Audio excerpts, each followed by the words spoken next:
नमस्कार। मिथिला पेंटिंग एक लोक कला है जो कि बिहार की है। जैसे आपको पता होगा कि भारत देश की लोक कलाएँ पूरी विश्व प्रसिद्ध हैं, तो मिथिलांचल जो कि बिहार है, जिसमें तिरहुत रीजन है, उसमें ये लोक कला जो वहाँ की बनती है, जो महिलाओं द्वारा बनाई गई है। सो ये जो आर्ट है इसको मिथिला पेंटिंग बोलते हैं।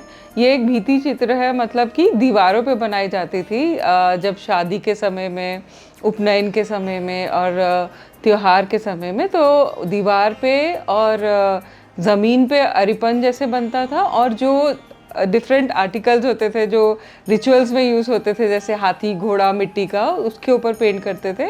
तो ये इस प्रकार से बनती थी। मैंने ये कला बचपन से अपनी दादी और अपनी मम्मी से सीखी, क्योंकि हमारे यहाँ जो भी रिचुअल होता था, जैसे अगर दादी या मम्मी अर्पण बनाते थे तो मैं उस पर ठोप, मतलब कि सिंदूर का जो एक डॉट होता है वो डालती थी।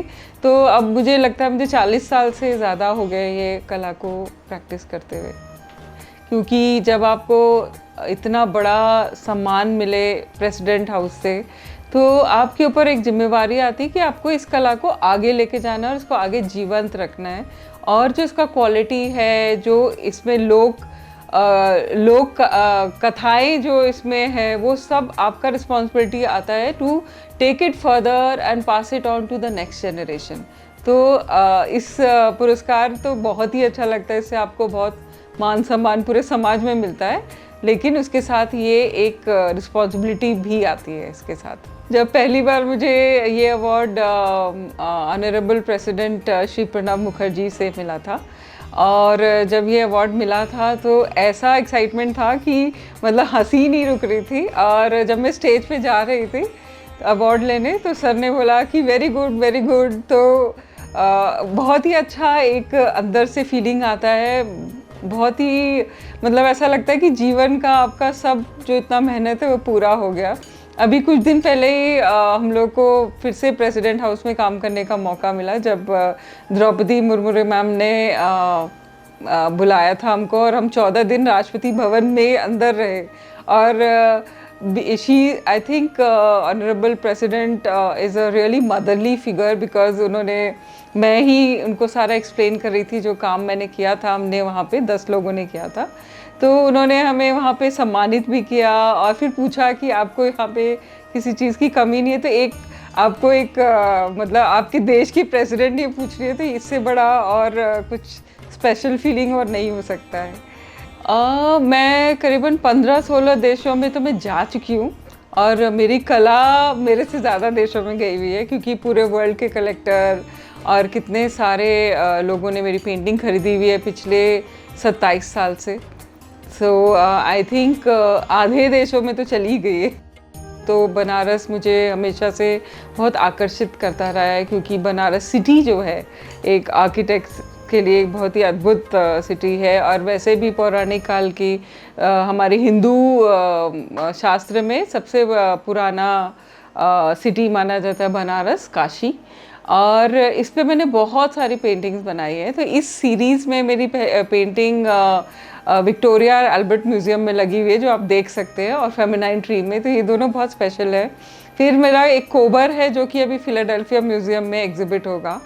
तो काफ़ी सारे म्यूज़ियम्स में, क्राफ्ट म्यूज़ियम में, बहुत सारे म्यूज़ियम्स में लग गई है मेरी पेंटिंग।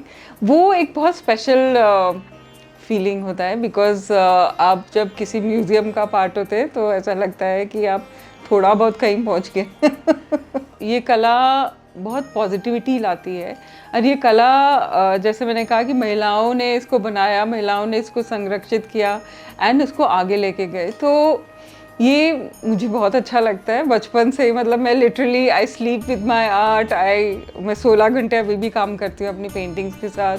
और मुझे ऐसा लगता है कि ये एक जीवन बहुत छोटा है, क्योंकि इस कला में इतना कुछ है करने को। मैंने अभी तक 3 किताबें लिख दी हैं, and I intend to write 8-9 more books, because I want to pass it on to the next generation.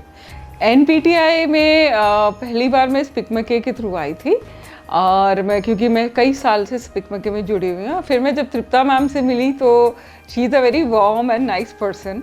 तो उनसे वो जो एक फ्रेंडशिप जैसा रहा, तो वो चलता ही गया। और मुझे यहाँ आके बहुत मज़ा आता है because I am teaching students जिन्होंने कभी आर्ट का भी नहीं सुना होता है, मतलब मोस्ट ऑफ द 90% जो मैंने क्लासेस लिए हैं, और फिर जब वो बनाते हैं और इतने अच्छे से बनाते हैं, फिर second class I see them enjoying you know their art form, तो that gives me lot of happiness. And मुझे पता है कि ये आर्ट जो एक बार भी देख लेगा अपने जीवन में और जो उंगली से एक बार बना लेगा वो इसको भूल नहीं सकता। तो it is like you know passing on sort of presence of this art form to next generation. So I think NPTI is doing great job in you know putting Indian engineering service students to learn art, which makes them a better human being and which will be a very big form of detox and very big form of relaxation in future.